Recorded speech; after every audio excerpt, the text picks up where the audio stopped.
Kada je naš osnivač Robert Bosch osnovao kompaniju, tada nije postojao softver. U poslednjih nekoliko decenija Bosch paralelno investira u razvoj i softvera i hardvera, jer su oba sveta podjednako bitna, i digitalni i fizički svet. Digitalni svet i digitalizacija je svuda sada oko nas. I ono na čemu danas radimo u Boschu jeste to što kodiramo ne više našu budućnost. Mi počinjemo da kodiramo našu svakodnevnicu. Više od 400.000 zaposlenih Boscha danas radi na proizvodima koji u sebi sadrže AI ili su razvijeni uz pomoć AI-a. I zato nam je prisustvo na Data Science konferenciji od izuzetnog značaja, jer to je ono na čemu radimo svakodnevno.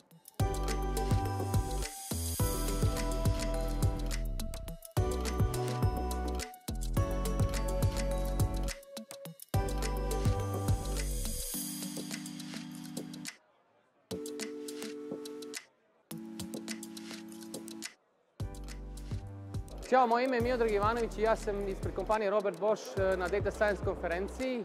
U kompaniji radim na poziciji Business Intelligence Tech Leadera i došli smo danas da prezentujemo rješenje koje smo mi razvili lokalno za Power Tools diviziju, konkretno za odeljenje logistike, a to je praćenje kontejnera iz Kine ka zapadnoj Evropi. Za sada konferencija izgleda super, gomila interesantnih tema, gomila interesantnih projekata i drago mi je što sam tu.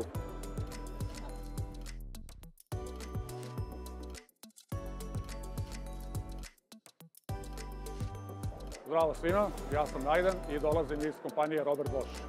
U Boschu radim na poziciji Senior Machine Learning inženjera. A na konferenciji ćemo prezentovati naše rješenje praćenje velikog broja kontejnera, to je brodova na bazi algoritama mašinskog učenja u kojima smo radili za potrebe Bosch Power Tools divizije. Što se tiče same konferencije, mogu samo da pohvalim organizatore. Jako mi je drago da možemo da učestvujemo na ovako prestižnoj konferenciji i da vidimo neke nova dešavanja i nove tendencije u svetu data science-a i machine learninga.